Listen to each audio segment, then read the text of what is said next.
السلام علیکم ناظرین، کیسے ہیں آپ؟ ٹھیک ٹھاک ہیں؟ ناظرین، آج انشاءاللہ ہم ایک بہت ہی امپورٹنٹ ٹاپک پر بات کریں گے۔ میں ایک کویشچن ریز کروں گا اور اس کویشچن کے آنسر میں پھر انشاءاللہ ہم اس ٹاپک کے اوپر ڈسکشن کریں گے۔ تو کویشچن میرا یہ ہے کہ فار ایگزامپل ایک شخص کسی پریشانی میں مبتلا ہوتا ہے، کوئی مسئلہ اس کو درپیش ہو جاتا ہے اور وہ کافی پریشان ہو جاتا ہے اس مسئلے کی وجہ سے۔ تو پھر وہ یہ سوچتا ہے کہ کیوں نہ اللہ کی بارگاہ میں دعا کی جائے، اللہ سے اس مسئلے کے حل کی گزارش کی جائے۔ تو وہ ایک بڑے اچھے انداز میں ایک بڑی اچھی طرح سے وضو کرتا ہے اور ایک پرسکون جگہ پر وہ جائے نماز بچھاتا ہے، اور جائے نماز بچھانے کے بعد 2 رکعت نفل ادا کرتا ہے، اور حاجت کے نفل ادا کرنے کے بعد وہ اللہ کی بارگاہ میں ہاتھ اٹھاتا ہے اور کہتا ہے یا میرے پیارے اللہ پاک، مجھے یہ پریشانی ہے، میں اس مسئلے میں گھر گیا ہوں۔ تو رب العالمین، میں نے اپنی کوئی ایفرٹ نہیں کرنی، بس میں تیری دربار میں، تیرے گھر میں، تیری بارگاہ میں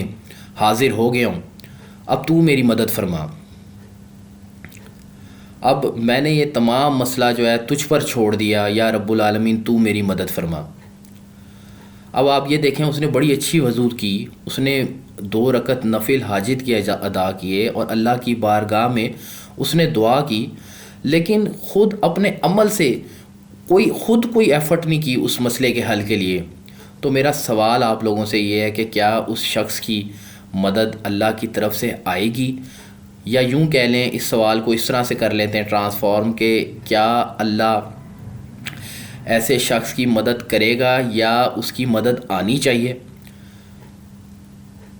تو یہ ایک سوال ہے۔ اور میں ایک اور ایگزامپل آپ کے ساتھ شیئر کرتا ہوں کہ فار ایگزامپل ایک شخص ہے کہ اس کو ایک مسئلہ درپیش ہوا، کوئی اس کو پریشانی ہوئی، کوئی پریشانی لاحق ہوئی اس کو، تو اس نے اس پریشانی کے حل کے لیے یا اس مسئلے کے حل کے لیے اپنی جتنی ایفرٹ ہو سکتی تھی اس نے وہ ایفرٹ کی، اس نے اپنے دماغ سے، اپنے جسم سے جو بھی وہ ایفرٹ کر سکتا تھا اس نے وہ ایفرٹ کی، اور سارا دن اس مسئلے کے حل کے لیے کوشش کرتا رہا، اور پھر آخر کار اسی طرح اس نے ایک بڑے اچھے انداز میں وضو کی، اور اس نے پھر وضو کرنے کے بعد ایک پرسکون جگہ پر جائے نماز بچھائی، اور پھر اس نے 2 رکعت نفل ادا کیے، اور نفل ادا کرنے کے بعد اس نے اپنے رب کی بارگاہ میں ہاتھ اٹھائے اور دعا کی، یا رب العالمین، مجھے یہ مسئلہ ہے، میری یہ پریشانی ہے، میں تیری بارگاہ میں حاضر ہوں، رب العالمین میرے سے جو کچھ ہو سکتا تھا وہ میں نے کیا، جو میں ایفرٹ کر سکتا تھا وہ میں نے کی، رب العالمین میں جتنا کر سکتا تھا اپنی طرف سے میں نے کیا، یہ رب العالمین اب یہ مسئلہ میں تیری دربار میں حاضر ہوا ہوں اور تیری بارگاہ میں اس مسئلے کو رکھتا ہوں، یا رب العالمین میری مدد فرما۔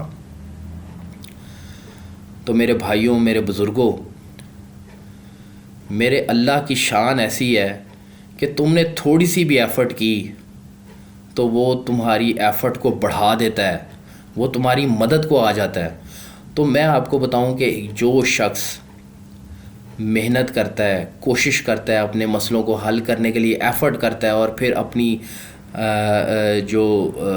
ان تمام ایفرٹس کے بعد اللہ کی بارگاہ میں حاضر ہوتا ہے اور دعا کرتا ہے، تو میرے پیارے اللہ پاک ایسے ہیں کہ وہ پھر اس بندے کا، اس شخص کا اگر وہ ہاتھ بڑھاتا ہے تو اللہ اس کا ہاتھ بن جاتا ہے، یعنی کہ اس کے ہاتھ کو ایسی طاقت دے دیتا ہے کہ وہ طاقت اور وہ مسئلہ، وہ پھر مسئلہ نہیں رہتا، اللہ ایسے مسائل کو حل فرماتا ہے کہ وہ تو پھر فرشتوں کو اتار دیتا ہے اپنے اس بندے کی مدد کے لیے، کہ جس نے ایفرٹ کی، جس نے کوشش کی، اور اس کے بعد اللہ کی بارگاہ میں اس نے دعا کی۔ تو میرے بھائیوں، ہمیں ایسی محنت کی ضرورت ہے، ہمیں میدان عمل میں آنے کی ضرورت ہے۔ میرا رب جو ہے، ہمارا اللہ، میدان عمل میں ہمارا انتظار کر رہا ہے۔ صرف باتیں کرنے سے، صرف دعائیں کرنے سے، بے شک دعائیں کرنی چاہیے، لیکن خالی دعاؤں سے بات نہیں بنتی۔ یہ دنیا جو ہے یہ میدان عمل ہے، اس کو عمل سے ہم نے بہتر بنانا ہے. جو بھی پریشانی ہے، جو بھی مسئلے ہیں، اس کے لیے آپ کوشش کریں، اس کے لیے آپ ہمت باندھیں، اس کے لیے آپ کوشاں رہیں، اور اس کے بعد پھر اللہ سے آپ معافی مانگیں، اللہ سے اپنے گناہوں کی معافی مانگیں، اور اس کے بعد اس کی بارگاہ میں دعا کریں کہ یا اللہ پاک مجھے یہ مسئلہ ہے، میری مدد فرما. تو انشاءاللہ العزیز اللہ پاک انسان کی مدد ضرور فرماتا ہے، ضرور بات ضرور فرماتا ہے. اور میرا یہ میسیج آپ لوگوں تک ضرور پہنچائیے گا. بہت شکریہ آپ سب کا.